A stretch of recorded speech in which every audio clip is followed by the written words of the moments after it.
حضرت عمر ابن عاص رضی اللہ تعالیٰ عنہ، یہ عربی میں جب عمر لفظ لکھا جاتا ہے نا تو یہ واو کے ساتھ لکھا جاتا ہے.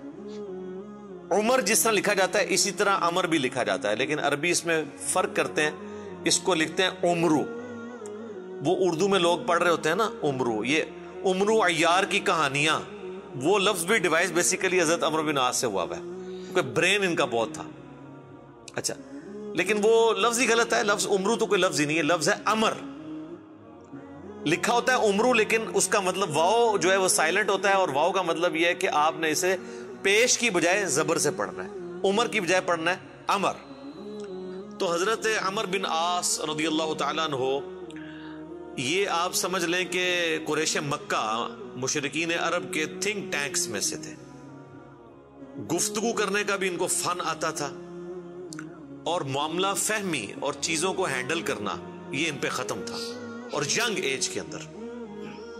اس کا اندازہ آپ اس بات سے لگائیں کہ جب مسلمان ہجرت کر کے نجاشی کے پاس چلے گئے تو مشرکین عرب نے اپنا سفیر بنا کر جس شخص کو بھیجا کہ وہاں پہ جا کے ایک عیسائی بادشاہ سے مقدمہ لڑ سکے اور نعوذ باللہ مسلمانوں کو وہاں سے دوبارہ ملک بدر کروایا جائے، تو جس شخصیت کا انتخاب کیا وہ عمر بن عاص تھے. اس وقت ظاہر وہ مسلمان نہیں ہوئے تھے.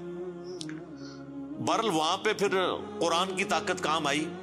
حضرت علی کے جو بھائی تھے جعفر بن ابی طالب، انہوں نے سورہ مریم کی جب تلاوت کی نجاشی کے دربار میں، اللہ تعالیٰ کی گفتگو کے سامنے بڑے سے بڑا بھی کوئی سفیر ہو، اس کی زبان کا اثر تو پھر ختم ہو جاتا ہے. تو نجاشی کی حالانکہ عمر بن عاص سے بڑی پرسنل دوستی بھی تھی، یہ بڑے ان سے تحفے بھی ان کے لیے لے کے گئے، وہ تحفے بھی اس نے واپس کر دیے. اس نے کہا بھائی لے جاؤ، تم سونے کے اگینسٹ بھی ان کو تولو نا تو میں تب بھی تمہیں یہ واپس نہیں کروں گا. ٹھیک ہے. پھر زمین سے اس نے تنکا اٹھا کے کہا کہ یہ جو سورہ مریم میں حضرت عیسیٰ کا سٹیٹس آیا نا کہ وہ اللہ کے بندے تھے، والله ما عدا عيسى ابن مريم ما قلت هذا العقد. اللہ کی قسم عیسیٰ ابن مریم ایک تنکے کے برابر بھی اس سے زیادہ ان کا مرتبہ نہیں تھا جتنا تم نے بیان کیا ہے. یعنی اس میں ہم غلو نہیں کر سکتے کہ انہیں ڈیوینٹی میں کلیم کر دیں. یہ سمجھدار لوگ تھے. یہ وہاں سے مایوس ہوئے. اسی دوران صلح حدیبیہ بھی ہو چکی تھی، مسلمانوں کی پاور تسلیم ہو چکی تھی. تو حضرت خالد ابن ولید اور عمر بن عاص یہ دونوں بڑے جگری یار تھے. ایک بڑا بہترین پلانر تھا اور دوسرا بہت بڑا جنگجو تھا. تو صلح حدیبیہ کے بعد نا ان لوگوں کو اندازہ ہو گیا کہ اب اسلام کا گراف اوپر ہی جا رہا ہے. شرح صدر بھی ہو گیا. خالد ابن ولید کا ایک بھائی تھا ولید ابن ولید، وہ مسلمان پہلے ہی ہو چکا ہوا تھا. تو وہ بھی کچھ اثر تھا خالد بن ولید کے اوپر کہ وہ اتنا بزدل تھا، اور مسلمان ہونے کے بعد اتنا وہ طاقتور ہو گیا کہ اس نے مشرکین عرب کے قافلے لوٹنا شروع کر دیے. تو وہ اپنے دوستوں میں فخر کرتے تھے، حالانکہ ہے دشمن تھے لیکن کہتے تھے یار بہادر تھے، پھر نکلے نا میرا برا. یہ سارا کچھ نا عمر سیریز کے اندر انہوں نے فلمایا ہوا ہے. يضحكك ما حقه أن يبكيك؟ الوليد أخي الوليد ما علمت له عزما قبل اليوم. أجل والله إني لأنكر عمله وأفخر به. كيف يجتمعان؟ يجتمعان. تو حضرت عمر بن عاص جو ہیں وہ سمجھدار آدمی تھے. انہوں نے سمجھ لیا خالد بن ولید سے ملاقات ہوئی، اور بائی چانس وہ حبشہ سے آ کے مدینہ شریف جا رہے تھے اسلام قبول کرنے، اور یہ مکے سے مدینہ جا رہے تھے. خالد إنك والله عمرو. راستے میں ملاقات ہو رہی اور دونوں ایک دوسرے کو بتانے کے لیے تیار نہیں ہو رہے کس لیے جا رہے ہیں. لیکن پھر جب گپ شپ ہوئی تو اندازہ ہوا. تو حضرت خالد نے کہا کہ بھئی مجھے لگتا ہے کہ یہ اللہ کے پیغمبر ہیں، اللہ کی غیبی تائید ہے ان کے ساتھ. أجب أنت، ما أخرجك؟ يا أبا عبد الله والله لقد استقام المنسم وإن الرجل لنبي أذهب إليه فأسلم. وذلك الذي أخدمني. تو عمر بن عاص کہتے ہیں کہ مجھے بھی لگتا ہے ایسے. تو پھر کیا ارادہ ہے؟ تو کہتے ہیں ہم ان کی بیعت کر لیتے ہیں، اسلام قبول کر لیں. تو پھر انہوں نے اسلام قبول کیا. پھر نبی علیہ السلام نے ان کے ساتھ بڑی شفقت بھی فرمائی. کئی ایک چھوٹی مہمات کے اوپر بخاری مسلم میں آتا ہے کہ عمرو بن عاص کو آپ نے کسی ایک خاص لشکر کا امیر بھی بنا کے بھیجا. اور پھر سیدنا عمر کے دور میں جنگ یرموک کے اندر بھی یہ جو بڑے بڑے چند کمانڈر جو تھے حضرت ابو عبیدہ ابن جرح کے ساتھ، ان میں عمرو بن عاص بھی شامل تھے. جنگ یرموک انہوں نے لڑی ہوئی ہے، رومن امپائر کے خلاف جو فیصلہ کن جنگ تھی. اس کے بعد پھر جب مصر کے فتح کرنے کی باری آئی تو مصر کے اوپر تو حضرت عمرو بن عاص کو ہی بھیجا تھا حضرت عمر نے. تو یہ فاتح مصر بھی ہیں. سعد ابن ابی وقاص فاتح ایران ہیں اور یہ ہے فاتح مصر. اور جنگ یرموک میں بھی ابو عبیدہ ابن جرح کے ساتھ یہ رہے ہیں رضی اللہ عنہم اجمعین وعلیہم السلام اجمعین. تو یہ ان کی زندگی کے اندر یہ اتار چڑھاؤ والا معاملہ رہا. لیکن پھر وقت گزرنے کے ساتھ پھر بعض اوقات انسان کے اوپر ایسے معاملات زندگی میں آ جاتے ہیں. ہم کیوں بار بار بات کرتے ہیں کہ ربنا لا تزغ قلوبنا بعد اذ ہدیتنا وہب لنا من لدنک رحمہ انک انت الوہاب. آمین. ڈر تو لگا رہنا چاہیے ہر وقت. وہ مشہور حدیث جو بخاری اور مسلم دونوں میں ہے، میں یقین کریں جب بھی وہ حدیث پڑھتا ہوں نہ کانپ اٹھتا ہوں. عقبہ بن عامر کہتے ہیں کہ نبی علیہ السلام نے اپنی وفات سے 1 مہینہ پہلے غزوہ احد کے شہداء کے قبرستان میں جا کے نماز جنازہ پڑھی اور وہیں پر ہمیں خطبہ دیا. اچھا، اس حدیث کے اینڈ پہ بڑے دردناک الفاظ ہیں. عقبہ بن عامر کہتے ہیں یہ آخری دفعہ میں نے نبی علیہ السلام کا دیدار کیا تھا، اس کے بعد میں نے حضور کو کبھی نہیں دیکھا. عقبہ بن عامر کہتے ہیں یہ والا جو خطاب ہوا تھا غزوہ احد کے شہداء کے اوپر، تو اس میں آپ علیہ السلام نے فرمایا کہ دیکھو مجھے اپنے بعد تم سے یہ خطرہ نہیں ہے کہ تم شرک میں مبتلا ہو جاؤ، مگر مجھے ڈر ہے کہ تم دنیا کے مال میں پھنس جاؤ گے، پھر ایک دوسرے کو قتل کرو گے جس طرح اگلی قوموں نے کیا، اور تم بھی تباہ و برباد ہو جاؤ گے جس طرح اگلے. یہ پچھلے دنوں میری ایک ویڈیو بھی ریکارڈ ہوئی ہے، مجھے تم سے شرک کا خدشہ نہیں، یہ حصہ نکالا ہوا ہے اس میں سے. سر اس حدیث میں جو سوز و گداز تھا وہ آپ کو سمجھ ہی نہیں آیا وہ کیا تھا. بخاری مسلم کے الفاظ ہیں، عقبہ بن عامر کہتے ہیں رسول اللہ ہم سے یوں گفتگو کر رہے تھے جس طرح آپ مردوں اور زندوں دونوں کو الوداع کہہ رہے ہیں، اور آپ فرمایا کہ میں اس وقت بھی اپنا حوض کوثر سامنے دیکھ رہا ہوں. یعنی اللہ تعالیٰ نے آپ کو وہ سب کچھ سامنے دکھا دیا، اور میں تمہارا پیش رو ہوں، میں آگے جا رہا ہوں، تم نے میرے پیچھے آنا ہے. آپ ڈرا رہے تھے. تو اور وہی ہوا کہ نبی علیہ السلام کی وفات کے بعد پھر دنیا کی محبت کے غلبے کی وجہ سے بنو امیہ نے جو کام کیے، اور پھر جنگ جمل صفین اور نہروان، یہ ایک دردناک چیز ہے. یوٹیوب پہ میری کئی ایک ویڈیوز اس کے اوپر ریکارڈنگ ہے. اس حدیث میں بہرحال یہ آپ چیز نوٹ کریں کہ نبی علیہ السلام نے یہ خطبہ مسجد نبوی میں دینے کی بجائے قبرستان میں کیوں دیا ہے؟ اس کی 2 ریزنز تھی.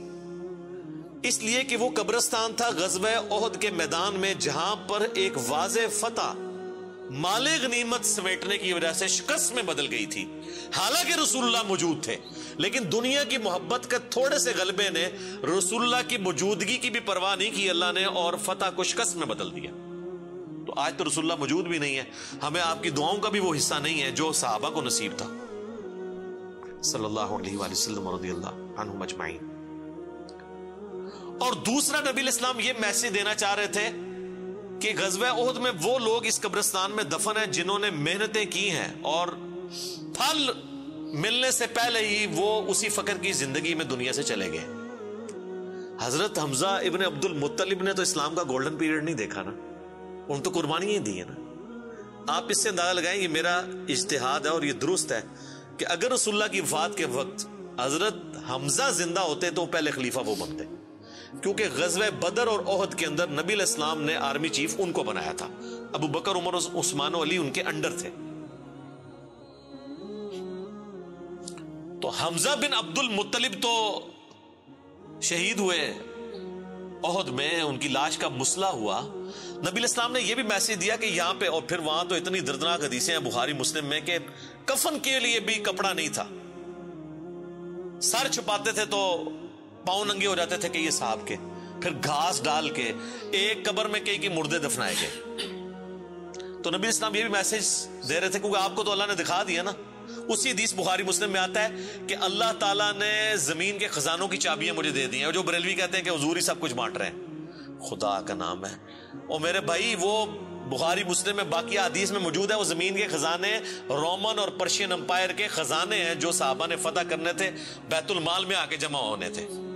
یہ تھا اس سے مراد کہ مجھے اللہ تعالیٰ نے عطا فرمائی ہے، مجھے اللہ تعالیٰ نے دکھا دیا ہے کہ میری امت کہاں تک پہنچے گی. وہ کئی ایک حدیث آپ کو مشکات کی نا 30 جلد میں نبی الاسلام کے فضائل کے چیپٹر میں وہ مل جائے گی. کئی لوگ ہمیں ای میل بھی کر رہے ہوتے ہیں یہ حضور کو جو چابیاں دی گئی ہیں تو پھر اب جس کے پاس چابی ہے اسے ہی مانگنا چاہیے.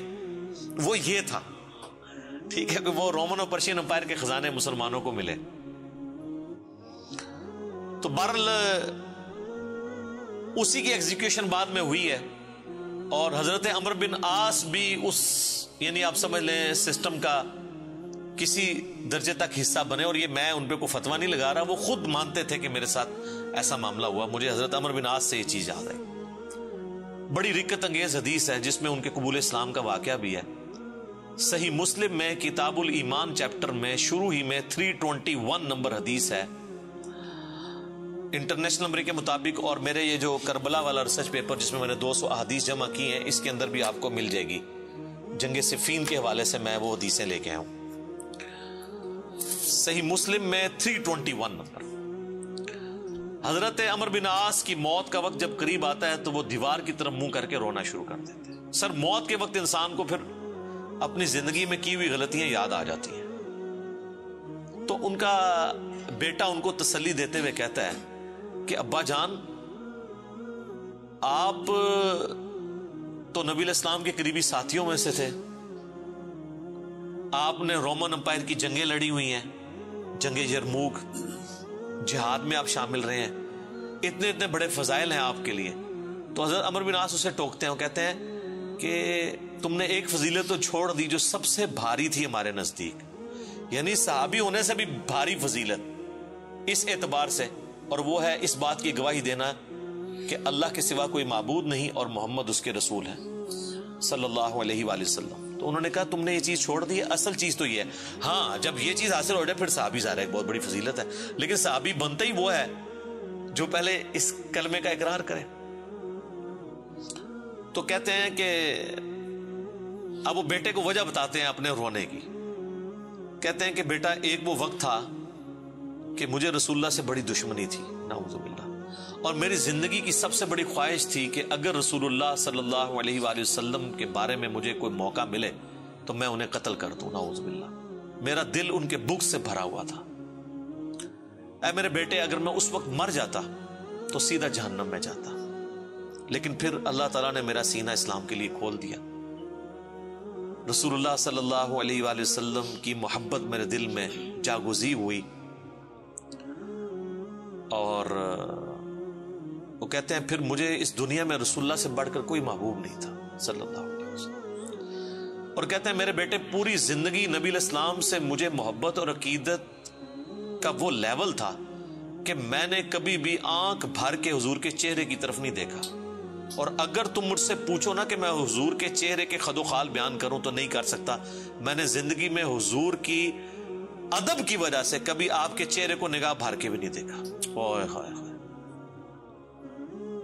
اور کہتے ہیں میرے بیٹے میں اس وقت مر جاتا تو سیدھا جنت میں جاتا جب میں نے اسلام قبول کر لیا. اور پھر وہ ساتھ بتاتے ہیں، کہتے ہیں میں جب اسلام قبول کرنے کے لیے گیا تو نبی الاسلام نے اپنا دایاں ہاتھ آگے بڑھایا تو میں نے بھی آگے بڑھا کے پیچھے کھینچ لیا. اور میں نے کہا یا رسول اللہ پہلے مجھے گارنٹی دیں کہ میرے پچھلے سارے گناہ معاف ہوں جو میں نے اسلام کے خلاف کیے ہیں.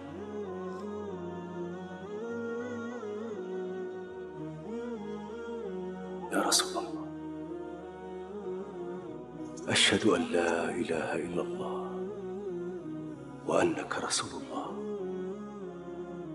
واني اسألك مثل الذي سأل خالد فادع لنا صلی اللہ علیہ. تو نبی الاسلام نے فرمایا کہ اے عمر کیا تجھے نہیں پتا کہ اسلام سابقہ کے سارے گناہوں کو معاف کر دیتا ہے؟ مقبول حج سابقہ کے سارے گناہوں کو معاف کر دیتا ہے. اور اللہ کی راہ میں ہجرت کرنا سابقہ کے سارے گناہوں کو معاف کر دیتا ہے۔ حضور نے میرے گناہوں کی معافی کی گارنٹی لی، میں نے اسلام قبول کیا۔ اے میرے بچے، اگر میں اس وقت مر جاتا تو سیدھا جنت میں جاتا، لیکن پھر میری زندگی میں ایک تیسرا وقت آیا، پھر مجھ سے وہ کچھ ہوا جو نہیں ہونا چاہیے تھا۔ یہ حدیث مسند احمد کے اندر بھی موجود ہے، صرف صحیح مسلم میں نہیں ہے۔ اس میں تو خیر اور بہت سارے الفاظ ہیں، وہ میں بعد میں وہ طریق بیان کرتا ہوں۔ کہتے ہیں بہرحال پھر مجھ سے جو کچھ ہوا، اب میں اللہ سے امید کرتا ہوں کہ اللہ تعالیٰ مجھے معاف کرے گا، آمین۔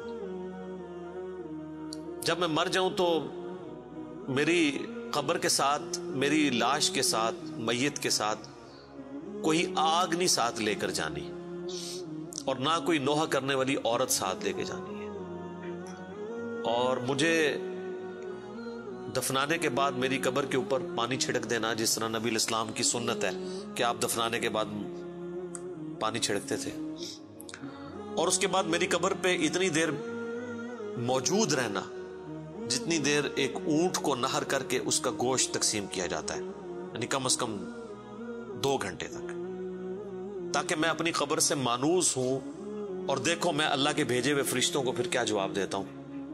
یعنی اس سے حضرت عمرو بن عاص نے یہ بھی عقیدہ دیا کہ اسی زمینی قبر کے اندر حساب و کتاب ہوتا ہے، لیکن اس کو کوئی دیکھ نہیں سکتا۔ یعنی اگر ایگزیکٹ آپ کیمرہ فٹ کر دیں تو یہ جو کیپٹن عثمانی برزخی گروپ جو لوگ کہتے ہیں نا وہ کہیں اور قبر ہوتی ہے، تو حضرت عمرو بن عاص کا یہ عقیدہ نہیں تھا۔ یہ حدیث ان کے گلے کا کانٹا ہے، جب وہ ہم پیش کرتے ہیں وہ کہتے ہیں عمرو بن عاص کا تو ذہنی توازن آخری وقت میں بگڑا ہوا تھا، وہ تو بہکی باتیں کر رہے تھے، کیونکہ ان کے لیے تو وہ جو بھی باتیں حضرت علی کی فیور میں جائیں وہ بہکی ان کو لگتی ہیں نا۔ میں کہتا ہوں ان کا دماغ جتنا موت کے وقت کام کیا ہے نا، پہلے نہیں کیا تھا، کیونکہ وہ تو اس وقت ہی ان کو احساس ہوا ہے۔ اس طرح کو پوری اپنی لائف سٹوری سناتا ہے جس کا دماغ چلا ہوا ہو، کدھر سے شروع ہے اور کدھر تک پہنچا ہے۔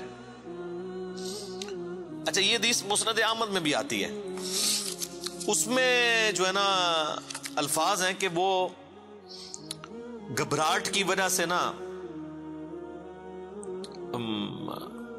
دیوار کی طرف منہ کر کے روتے ہیں، تو ان کا بیٹا جب پوچھتا ہے کہ کیا آپ موت کے خوف کی وجہ سے رو رہے ہیں، وہ کہتے ہیں میں موت کی وجہ سے نہیں رو رہا، میں رو رہا ہوں اس بات کو کہ مرنے کے بعد میرے ساتھ کیا بنے گا، موت کے بعد آنے والے حالات کے بارے میں۔ یہی تو سر ہم آپ کو کہہ رہے ہیں کہ مرنے سے پہلے اے مسلمان کر لے اس پہ غور، کتابوں کا خدا اور ہے، بابوں کا خدا اور۔ اچھا، ایک اور طریقہ ہے مسند امام احمد میں اس کے ساتھ ہی کہ موت کے وقت جب انہیں گھبراہٹ ہوتی ہے نا تو وہ دیوار کی طرف منہ کر کے زاروں قطار روتے ہیں، تو ان کا بیٹا کہتا ہے کہ ابا جی آپ رو رہے ہیں، آپ کو تو نبی الاسلام اتنی محبت کرتے تھے، آپ کو ذمہ داریاں دیتے تھے، آپ نے جنگیں لڑی، آپ نے رومن امپائر کے خلاف جنگ یرموک لڑی، تو حضور کو تو آپ کو بڑی اہمیت دیا کرتے تھے۔ سر اس پہ آپ ذرا جواب سنیں عمرو بن عاص کا۔ وہ کہتے ہیں اللہ کی قسم مجھے پوری زندگی یہ بات معلوم نہیں ہو سکی کہ حضور مجھ سے واقعی محبت کرتے تھے یا صرف تالیف قلب کے لیے، میرا دل رکھنے کے لیے مجھے کبھی کو پوسٹ دے دیا کرتے تھے۔ لیکن 2 بندے ایسے ہیں جن کے بارے میں دل سے گواہی دیتا ہوں کہ رسول اللہ اپنی وفات تک ان سے محبت کرتے تھے۔ ایک ابن سمیہ عمار ابن یاسر، اور دوسرا ابن ام عبد عبداللہ ابن مسعود۔ اب عمار بن یاسر ان کو کیسے بھول سکتا تھا، عمار کو تو مارا ہوا تھا انہوں نے صفین کے اندر۔ تو وہ کہہ رہے ہیں کہ حضور مجھ سے محبت کرتے تھے نا، تو مجھے نہیں لگتا کہ وہ اندر سے کرتے تھے یا میرا دل رکھنے کے لیے۔ بعض اوقات بندہ کسی کو oblige بھی کر دیتا ہے نا تعریف قلب کے لیے، لیکن 2 بندے ایسے تھے میں کہتا ہوں کہ حضور واقعی ان سے محبت کرتے تھے، ابن سمیہ اور ابن ام عبد۔ پھر عبداللہ بن مسعود کے بارے میں اور عمار بن یاسر کے بارے میں جب انہوں نے یہ بات کی نا، تو ان کا بیٹا کہتا ہے کہ پھر انہوں نے دیوار کی طرف منہ کر لیا اور زاروں کے تار رونا شروع کر دیا، اور پھر ساتھ ساتھ یہ بول رہے تھے کہ اے اللہ تو نے ہمیں جن باتوں کا حکم دیا ہم نے وہ کام چھوڑ دیے، اور تو نے ہمیں جن چیزوں سے منع کیا تھا ہم وہ کام کرتے رہے، اب تیری مغفرت کے سوا کوئی چارہ نہیں ہے۔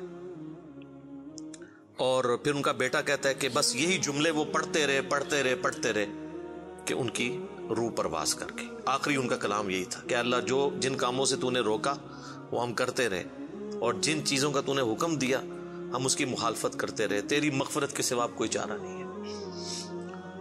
تو اسی حدیث میں الفاظ ہیں کہ وہ جو میں نے بتایا مسند احمد والی جو حدیث ہے کہ میری زندگی میں جو 3 پیریڈ آئے اس میں انہوں نے پھر تیسرا کہا کہ پھر میں حکومتی معاملات میں، بادشاہت کے معاملات میں پڑ گیا. صحیح مسلم میں تو ایمبیگوس الفاظ سے، مسند احمد والے طریق میں ہے کہ میں بادشاہت سے جا ملا، یعنی وہ ملوکیت والا وہ جو معاملہ تھا وہ اسی کو ہی رو رہے تھے. مسند امام احمد میں ایک حدیث ہے کہ جب عمار بن یاسر کی قتل کی خبر ملی جنگ صفین میں، تو ایک شخص آ کے عمر بن عاص کو بتاتا ہے کہ عمار قتل ہو گئے ہیں. تو حضرت عمر بن عاص بلند آواز سے پڑھتے ہیں انا للہ و انا الیہ راجعون، اور وہ بھاگتے ہوئے حضرت معاویہ کے پاس جاتے ہیں اور کہتے ہیں کہ معاویہ، تو عمار کو ہماری فوج نے قتل کر دیا، عمار قتل ہو گئے، اور میں نے رسول اللہ سے سنا تھا کہ عمار کو ایک باغی جماعت قتل کرے گی. تو حضرت معاویہ بجائے یہ کہ رجوع کرنے کے عمر بن عاص کو کہتے ہیں کہ تو اونٹ کی طرح اپنے پیشاب میں پھسلتا ہے، یعنی تجھے خود یہ اس حدیث کا پتہ ہے اور تو خام خواہ اس کا چرچا کر کے لوگوں کو بتانا چاہ رہا ہے کہ علی حق پہ ہے اور ہم نہ حق ہیں. تو ہم نے اس کو مارا ہے، اس کو تو علی نے مارا ہے، نہ علی لاتا اس کو اور نہ وہ جنگ کے اندر قتل ہوتا، یہ تو علی نے لا کے ہمارے نیزوں کے آگے اسے پھینکا ہے، نعوذ باللہ. اتنی باطل تعویل کی. اور المستدرک الحاکم میں اور باقی کتابوں میں حدیث کی ملتا ہے کہ جب حضرت علی کو اس کی خبر ملی نا، تو انہوں نے کہا کہ پھر معاویہ یہ کہنا چاہتا ہے کہ حمزہ کا قاتل رسول اللہ تھے، کہ نہ وہ جنگ احد میں ساتھ لے کے آتے نہ حمزہ قتل ہوتا. تو جو شخص جس کی فیور میں قتل ہو رہا ہوتا ہے وہ تو اس کا قاتل نہیں ہوتا، مخالف ہی قاتل ہوتا ہے. تو پھر مسند احمد میں ایک اور حدیث ہے کہ عمار کے قتل ہونے کی جب خبر پہنچتی ہے نا، تو حضرت عمر بن عاص کہتے ہیں کہ میں نے خود رسول اللہ سے سنا تھا کہ عمار کو باغی جماعت قتل کرے گی، اور عمار کا قاتل اور مال لوٹنے والا آگ میں ہے. تو وہ جو شخص خبر لے کے آتا ہے نا، اس کو بھی ہاتھ پاؤں پڑ جاتے ہیں کہ ایک میں ان کو خبر دے رہا ہوں، ان کو خود بھی پتا ہے، تو یہ لوگ کیا کر رہے ہیں. تو حضرت عمر بن عاص اس کی بھی تعویل کرتے ہیں. وہ کہتے ہیں حضور نے جو جہنم کے بارے میں فرمایا تھا نا، وہ عمار کے قاتل اور مال لوٹنے والے کے لیے تھا، وہ ہمارے لیے نہیں ہے. اگرچہ ہم بھی جنگ لڑ رہے تھے لیکن ہمارے ہاتھوں سے تو نہیں وہ قتل ہوا. حالانکہ صحیح بخاری میں حدیث ہے عمار کو باغی جماعت قتل کرے گی، اور یہ حدیث میں نے بتایا ان کو پتہ بھی تھی. جماعت کے بارے میں الگ سے میں نہیں کہتا دوزخ میں جائے گی، اللہ اور بندے کا معاملہ ہے. تو انہوں نے کہا کہ یہ مال لوٹنے والا اور قتل کرنے والے کے بارے میں.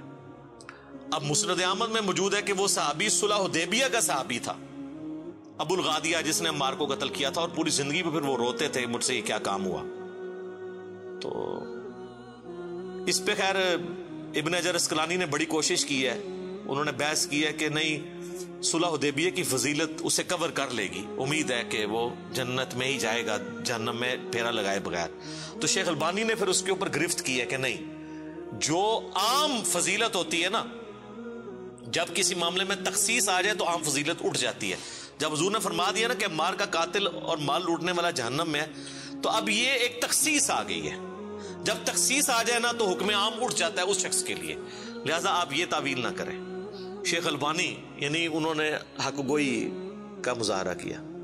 بہرحال یہ اللہ اور بندے کا معاملہ ہے، ہم کوئی کسی کی آخرت کا فیصلہ نہیں کرتے. بہرحال یہ حقیقت ہے کہ حضرت علی اپنی وفات تک ان لوگوں سے ناراض رہے ہیں. المصنف ابن ابی شیبہ میں موجود ہے، تابعی کہتے ہیں ہم نے حضرت علی کے پیچھے نماز میں قنوت نازلہ پڑھی ہے. حضرت علی قنوت نازلہ میں پڑھتے تھے اللہم علیک بمعاویۃ و اشیائہ و عمر ابن عاص و اشیائہ و ابا سلمی و اشیائہ. اس میں عمر بن عاص کا بھی نام ہے. اے اللہ معاویہ کے شیعہ اور معاویہ اور اس کے شیعہ کو برباد کر، عمر بن عاص اور ان کے شیعہ کو برباد کر. یہ حضرت علی قنوت نازلہ پڑھا کرتے تھے. اچھا انہوں نے اردو میں ترجمہ کیا ہے اے اللہ معاویہ اور اس کے شیعہ کو سنبھال لے. اب کیسا لفظ استعمال، لفظ آتا ہے نپٹ لے. وہ اب کہیں گے سنبھال مطلب ہے کہ انہوں نے تو وہ تعویل کریں گے. تو میں نے اس لیے ترجمہ کیا تباہ و برباد کر, کیونکہ یہ علیکہ کے ساتھ جب بات کی جاتی ہے نا تو یہ آپ قنوت نازلہ پڑھ رہے ہوتے ہیں نا یہود و نصارہ کے اوپر بھی, تو اس میں بھی اللہم علیکہ یہ تو نہیں تھا ان کو سنبھال لے سانو ہی اللہ سانو سنبھال رہا تھا یار. تو وہ ترجمہ ایسا کرتے ہیں کہ وہ اس کو نا بدل دیتے ہیں. بہرحال آج کی ڈیٹ میں ہم تو یہی کہیں گے کہ حضرت عمرو بن عاص رضی اللہ تعالیٰ عنہ کا موت کے وقت رونا اور اللہ کی طرف رجوع لانا, اللہ تعالیٰ ان کی غلطیوں کا کفارہ اس کو بنائے. باقی انشاءاللہ تعالیٰ ایک تو چیز ہے, حضرت عمرو بن عاص کے لیے مجھے مولا علی سے ایک گارنٹی مل گئی ہے, مصنف ابن ابی شیبہ میں موجود ہے کہ اہل صفین کے بارے میں جب مولا علی سے پوچھا گیا تو انہوں نے کہا کہ میں امید کرتا ہوں کہ میری طرف سے شہید ہونے والے تو جنتی ہیں ہی ہیں, میرے مخالفین بھی جنتی ہیں, پھر قیامت والے دن اللہ کی بارگاہ میں معاملہ میرے اور معاویہ کے درمیان طے ہوگا.